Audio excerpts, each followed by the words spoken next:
தினம் ஒரு தகவல். முன்னோர்கள் சேமிப்பு. ஒரு திருமண விழா, அதாவது கல்யாணம் நடக்குது. அந்த கல்யாணத்துக்கு தன்னோட அப்பாவோட பையன் என்ன பண்ணுறான், தன்னோட சொகுசு காரில் அப்பாவை அழைச்சிட்டு போகிறான். திருமண மண்டபத்தை நெருங்கும்போது அவன் அப்பா கிட்ட சொல்கிறான், உங்கள் வாழ்க்கையில் சொத்து சுகம் சேமிப்பு ஏதும் இல்லாமல் 70 வயசை கடந்துட்டீங்க அப்படின்னு சொன்னான். சொத்து சுகம் எதுவும் சேர்த்து வைக்காமையே கடந்துட்டீங்க. ஆனால் நான் கார் வாங்கியிருக்கேன். கார் வாங்கிட்டு இப்போ நான் உங்களை அழைச்சிட்டு போகிறேன் பாருங்க அப்படின்னு சொன்னான். உடனே அப்பா என்ன பண்ணார், அந்த திருமணத்தோட பந்தல் அருகே போகும்போது காரை நிறுத்த சொன்னார். தம்பி, பந்தலில் உள்ள வாழை மரத்தை பார்த்தியா? இதனோட சரித்திரம் என்ன தெரியுமா உனக்கு அப்படின்னு. இது தன்னுடைய வாழ்நாளில் இலை, பூ, கனி, அதாவது பழம், வாழைப்பழம், அதோட பட்டை, அது எல்லாவற்றையும் தானமாக கொடுத்தது எது? அந்த வாழை மரம். இந்த வாழை மரத்தோட சேமிப்பு அதனோட கன்றுகள் மட்டும்தான். வாழை மரத்தோட சேமிப்பு என்னன்னா அதனோட கன்றுகள் தான். வாழை மரம் வளர்ந்துட்டு இப்போ காய் கொடுத்துட்டு பழம் கொடுக்குது, பூ கொடுக்குது, இலை கொடுக்குது, தண்டு கொடுக்குது, அந்த பட்டை கூட பூ கட்டுறதுக்கு பயன்படுது, எல்லாமே பயன்படுது. ஆனால் அது எதுவும் சேமித்து வச்சுக்கல. அதனுடைய சேமிப்பு என்னன்னா அது கீழே வளர்கிறதுக்கு ஒரு வாழைக்கன்று தேவையான சத்துக்களை அதை அடிக்கிழங்களை விட்டுட்டு செல்லுது. இப்படித்தான் ஒவ்வொரு வாழை மரமும் தன்னுடைய சந்ததியை பெருக்குகிறது.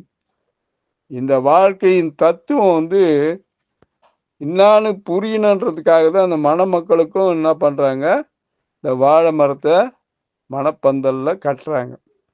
அந்த மாதிரி தான் தந்தை கொடுத்த உயிர்தான் மகன்களுக்கு ஒரு மூலதனம்.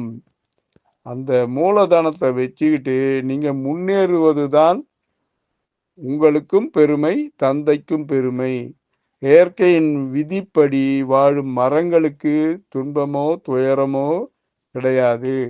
அதுபோல் நாங்கள் உங்களை வளர்த்து பெற்று வளர்த்து பெரிய ஆளாக்கி விட்றோன்னா அதுதான் எங்களுடைய சேமிப்பு. நாங்களே சேமித்து வச்சுக்கிட்டோன்னா அது பிற்காலத்தில் என்ன ஆகும், உங்களுக்கு அது பயன்படும். ஆனால் நீங்கள் வளர மாட்டீங்க. அதை வெறும் அந்த சொத்தை மட்டும் வச்சுக்கிட்டு எலி மாதிரி, என்னதான் மலை மாதிரி சொத்து இருந்தாலும் எலி மாதிரி உக்காந்து சாப்பிட்டா அந்த சொத்தும் கரைஞ்சி போயிடும். இதை புரிஞ்சுக்கிறதுக்கு தான் உன்னை காரை நிறுத்த சொன்னேன். நான் சொத்து சுகத்தை சேர்த்து வச்சுருந்தேன்னா பின்னாடி 4 பசங்க இருந்தால் கூட என்ன பண்ணும், அது சண்டை சச்சரவு தான் வரும். உங்களை நல்லா படிக்க வச்சு பெரிய ஆளாக்கி விடுறதுக்கு காரணம் என்னடான்னா நீங்கள் நல்லா இருக்கணும். நான் சேர்த்து வைக்கிறனோ இல்லையோ, நீங்கள் சேமித்து உங்கள் பிள்ளைகளை பார்த்து கொள்ளுங்கள் என்று தந்தை சொன்னார். மீண்டும் நாளைய தினம் ஒரு தகவலில் சந்திப்போமா? அன்புடன் எம் தணிகானந்தம், சேந்தமங்கலம். வணக்கம்.